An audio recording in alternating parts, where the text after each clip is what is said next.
In the 12th chapter of the Gospel of Luke, Jesus tells his disciples, "Everyone to whom much was given, of him much will be required." And in Matthew 25, he tells a parable that illustrates this point. He tells of a man who is going away on a long journey, who entrusts his servants with really the assets of his kingdom, which are represented in the parable by large sums of money called talents. Now, to one servant he gives 5 talents. To another servant he gives 2 talents, and to another he gives 1 talent. The servant who was given 5 talents, he invests wisely, and when the master returns, he returns 10 talents to the master. The servant who was given 2 talents also doubles what he was given, and these 2 servants are called good and faithful. But the servant who was given 1 talent apparently buried that talent, and upon the master's return, returned to the master only what he was originally given. And for this, he is called wicked and slothful by the master. Now note that God, who of course is the master here in this parable, he expects his servants to be profitable. That is, he expects his servants to use what they are given to grow the kingdom. And of course, God, whose business is the soul redemption business, he expects profit. And profit in the soul redemption business is simply more saved people.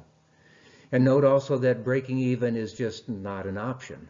The servant who was given 1 talent and returned only what he was originally given is severely rebuked. Well, with the parable of the talents in mind, I've created a simple model of the gospel based on Calvinism, and specifically it's the Calvinistic understanding of the doctrine of election. Well, the model works kind of like this. The Father, before the foundation of the world, decided all who would be saved. They are the elect. And then those who were not chosen by the Father, will just call them the non-elect. Well, the Father gives the elect to Jesus. At the end of the age, Jesus gives the elect back to the Father. And we see this in 1 Corinthians 15:24. Then comes the end, when Jesus delivers the kingdom to God the Father. So the elect, of course, they go to heaven. But the non-elect, who were never enabled by the Father, never chosen by the Father, never enabled to believe the gospel or to believe in Jesus, they, of course, they remain in their sins and they are condemned. So simply put, the Reformed or the Calvinistic model, the doctrine of election can be explained like this. In the beginning, the Father chooses all who will be saved, the elect, and he gifts them to the Son. In the end, the Son gives the exact same people back to the Father.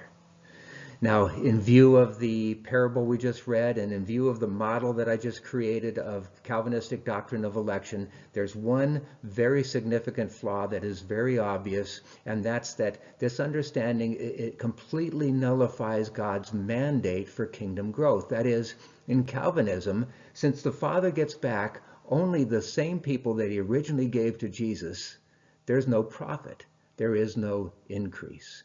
So what we see in this model is a kind of divine regifting where Jesus simply repackages the people that were originally given to him by the Father before he gives them back to the Father at the end of the age. And of course, in the parable, this is the exact result for which a servant is called wicked and slothful. Now, some might argue that the elect are sanctified or they're refined in some way before they're given back to the Father. But the master's complaint in the parable is not about the condition of the talents that are returned to him, but it's about the quantity of the talents that are returned. He expected profit. He expected increase.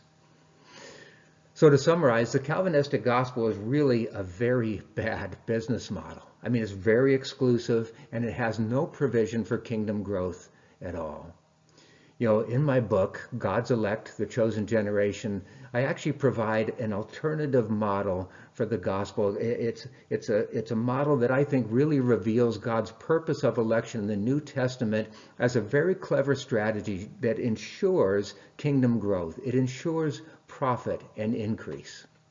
And if you're interested, I've got a link to the book in the description box below, along with a link to a couple of recently posted videos. So That's it, and as always, I encourage you to test all things and to hold fast to that which is good.